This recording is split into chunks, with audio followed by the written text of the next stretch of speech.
Were you like scared of clowns as a kid, or what did you think of a clown, this murderous clown, you know? I did think they were creepy for sure. I didn't have a particular obsession with them the way I was obsessed with Jason, Michael Myers, Freddy, the classic villains. But they were very creepy. There was also this very creepy movie that's sort of obscure called Clown House that came out in the late 80s, early 90s. Uh-huh. Yeah, it's very creepy. And it's three silent killer clowns that escape mental patients that go into a circus. Kill the performers. It's pretty creepy. And that stuck with me. But funny enough, the inspiration for the story that art first appears in, which was called The Ninth Circle, is my first short film.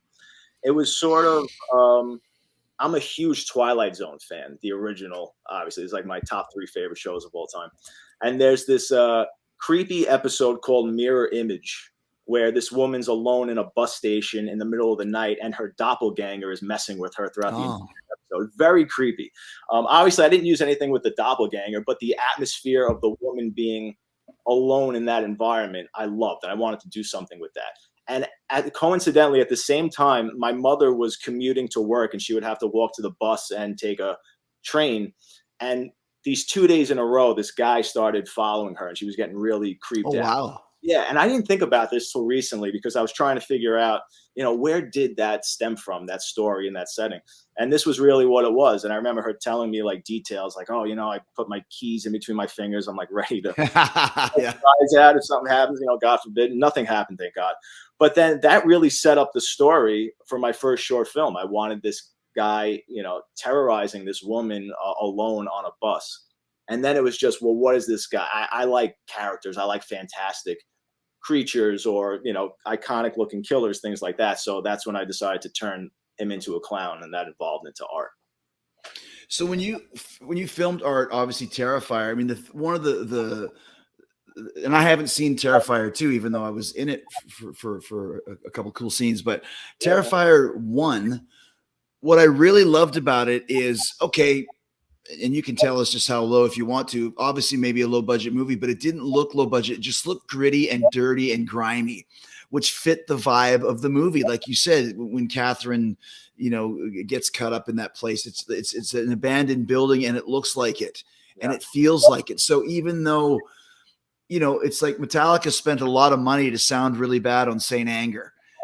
And a lot of movies probably spend a lot of money to look that gritty, but you obviously probably didn't have the money to spend on it, but you really nailed that vibe, even in the diner, the pizza place. It just looks like a dirty place that matches this vibe of the movie. It really, really was perfect for that. Yeah. I mean, those are all real locations. We didn't have money to build sets or anything. And I'm very proud. A lot of people don't like talking about budgets and things like that, but super proud that we made that movie for $35,000. You're kidding me. I'm not kidding. And nobody knows that because there were so many wrong people were posting that it was $100,000 or more. And I got really annoyed because I'm so proud of the work we did. Dude, that is unbelievable. I would have guessed 250 grand at least. 35 grand. 35 grand. We put it in the can for about 35 grand in the can. I mean, it's digital, but we filmed it for 35 grand, and then it cost us about an extra 15 during post, so about 50 grand. It cost. That's unbelievable. Yeah. So and it doesn't matter because people will just judge it based on the movie, rightfully so. But yeah, I mean, I think also that grit just comes from my genuine love of those movies. And although I did try to use a gimmicky technique of like degrading the footage a little bit, I think the tone and the atmosphere is pretty genuine. Like most modern exploitation movies or movies that try and capture that vibe, they come across as maybe very like a little too campy or hokey. Like they're trying like so hard to capture that vibe. I don't know if that's the point what comes across when you see my work, but I'm hoping that it's coming from a more genuine place. Yeah. No, I think that combined with I mean that's not the grit. Go ahead, say it again. Say it again, bud. I missed that last one. Oh no. No, I was just saying that grit is my genuine style, basically. Well, and then so you combine the grit with, like you said, you got some great performances, and we can talk about David Howard Thornton as art. just the way he plays this character, but also too the way that I'm sure you directed Art. He's very like, he's not just stabbing somebody, twice. He is like, right, where it's almost like calm down, man. Like it's too much. It's hard to watch. He's just cutting that guy. It's just there's an extra just animalistic tendency that Art has that brings it alive, as well as David's performance of the character. Oh yeah, he's relentless, and that's one of his one of the things. That's another thing I wanted to have him set him apart from the other killers, because typically your original guys, it's one blow. It's just the knife comes up, it goes down, and it's quick. And when you watch these movies, I mean, basically that's what everybody really wants. That's the meat and potatoes. You want to see these kill scenes. So I said, if we're going to do it, plus since I'm the makeup effects artist and I could do a lot more stuff for very little money, like let's utilize that. And let's give the people what they want, and let's make every kill almost like a set piece in and of itself, and try and drag it out as much as possible. I love dragging out the tension before the kill happens. And then when the kill happens, even the kill doesn't end right away. It just keeps going and going. And that's something I try and do as much as possible with this character. But David, speaking of Dave, listen, Art's striking. He looks really cool. I think he would be awesome in a comic book. But for a film, you have to put the right actor into those shoes. And what's separate, originally, David did not play Art the Clown in my first two short films, and then they were put into a movie, All Hallows Eve.